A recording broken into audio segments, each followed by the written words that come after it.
આગળ વધીએ અને આજે જુઓ સેમિકન્ડક્ટર કાઉન્ટર આજે ખાસ ફોકસમાં આવતા દેખાયા છે કારણ કે ઇન્ડિયા સેમિકન્ડક્ટર મિશન 2.0 માટેનો માર્ગ હવે અહીંયાથી મોકળો થતો જોવા મળ્યો છે। સંબંધિત તમામ મુદ્દાઓ ઉકેલવામાં આવ્યા છે અને સૂત્રો તરફથી માહિતી પણ મળી છે કે આઈટી મંત્રાલય ટૂંક સમયમાં આ મુદ્દા અંગે કેબિનેટની મંજૂરી પણ અહીંયાથી લેતી જોવા મળી શકે છે।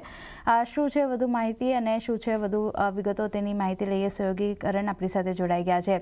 કરણ, જણાવો શું છે વધુ જી, તો સરકાર અહીંયાથી ટૂંક સમયમાં હવે ISM 2.0 એટલે કે ઇન્ડિયા સેમિકન્ડક્ટર મિશન 2.0 છે તે લોન્ચ કરી શકે છે અને તેના માટેના જેટલા પણ ઓબ્સ્ટેકલ્સ હતા તે હવે અહીંયાથી દૂર થઈ ગયા છે। હવે જોઈ લઈએ કે કયા કયા મુદ્દાઓ છે જ્યાં પેચ ફસાયો હતો અને જે હવે તમામ રીતે સોલ્વ થઈ ગયા છે। તો સૌથી પહેલાં તો જે મિશનનું બજેટ હતું તેને લઈને કોઈને કોઈ સમસ્યાઓ હતી, તેને લઈને બી હવે જે પણ ક્લેરિટી છે તે અહીંયાથી મળી ગઈ છે। આ સાથે જ હવે ટૂંક સમયમાં કેબિનેટની મંજૂરી પણ જે છે બજેટ અંગે તે લેવામાં આવી શકે છે। સાથે જ ISM 2.0નો જે કુલ ખર્ચ છે તે 1.25 લાખ કરોડ રૂપિયા આસપાસ હોવાનો અંદાજ જે છે તે મૂકવામાં આવી રહ્યો છે। આ માહિતી સૂત્રો તરફથી આપણને મળી રહી છે।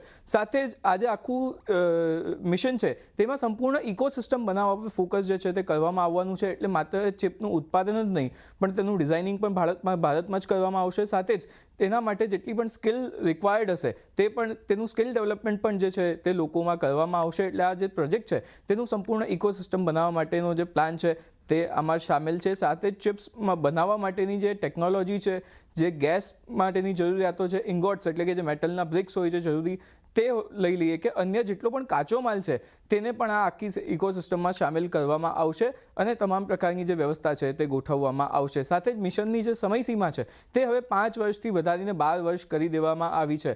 સાથે જ જે પાછલું મિશન હતું 1.0 તેમાં લગભગ સરકારે 12 એવા પ્રોજેક્ટ્સને મંજૂરી આપી હતી અને તેમાંથી અત્યારે 3 એવા પ્રોજેક્ટ્સ છે જેમણે ઓલરેડી ઉત્પાદન જે છે સેમિકન્ડક્ટર ચિપ્સનું એ શરૂ કરી દીધું છે। આપણે તાજેતરમાં જોયું હતું કે સાણંદમાં PM મોદીએ જે છે તે જાપાનને પહેલું જે કન્સાઇનમેન્ટ હતું એ સોંપ્યું હતું। એટલે આગળ જતાં પણ સેમિકન્ડક્ટર ક્ષેત્રે ભારત જે છે તે ઉત્તરોત્તર પ્રગતિ જે છે અહીંયાથી કરી શકે છે।